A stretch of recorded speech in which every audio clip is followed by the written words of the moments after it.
Today's final video covers developments at Qatar Airways, and not for the first time, the 737 MAX. As I will always say, I do firmly believe that Qatar Airways is probably one of the most intriguing airlines within the industry, thanks to its CEO Mr. Akbar, who continues to put on a show at any press conference he attends, with either controversial comments or very odd ones. Today, however, an announcement was made for the most talked about aircraft during the 2022 Farnborough Airshow, which involves, of course, the 737 MAX 10 with American aircraft manufacturer Boeing. Qatar Airways today finalized an order for the type that they had said had actually lapsed only days ago, and now the deal's been announced again. But really how quickly it does show that things can change, and it can't be more specific than with an airline like Qatar Airways. The airline today confirmed a firm order for 25 of the MAX 10s, with 25 more options included as part of the deal that can be activated should the airline wish to do so in the future.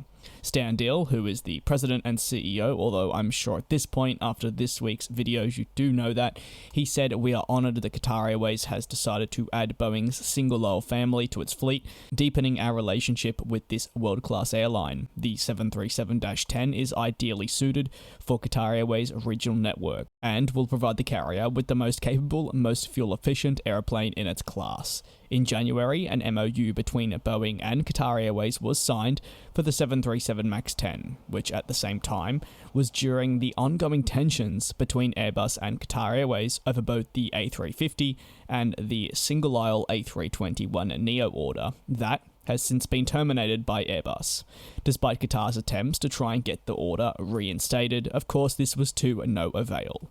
With the potential to have 230 passengers on board the MAX 10, once delivered to Qatar Airways, it will be present on their short to medium haul network. That is, if the aircraft is actually eventually going to be delivered to Qatar.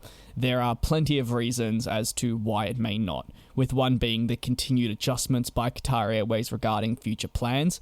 However, the more pressing issue would be the certification of the MAX 10, which is still yet to occur, and according to all the reports is now going to be pushed back into 2023, when the original target was completing it by year's end.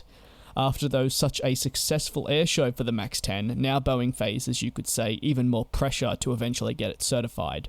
Whether that will be possible, well, that remains to be seen, but Boeing reportedly understands the said risk and has a process in case something is to happen that would prevent it from being delivered. What that is remains to be seen, but a lot of these contracts being signed will definitely have somewhere in the clauses that they can switch to another member of the family should they wish to do so. To the Flesh Cuban, Neil, Don, Stefan, Jam, Eric, Daniel, and Al Walid, thanks for being members here on the channel. I do very much appreciate everyone's support across this week. If you have any thoughts on, of course, the order, well, confirmation of the order for not the first time from Qatar Airways, do let me know down in the comments, and thanks for watching.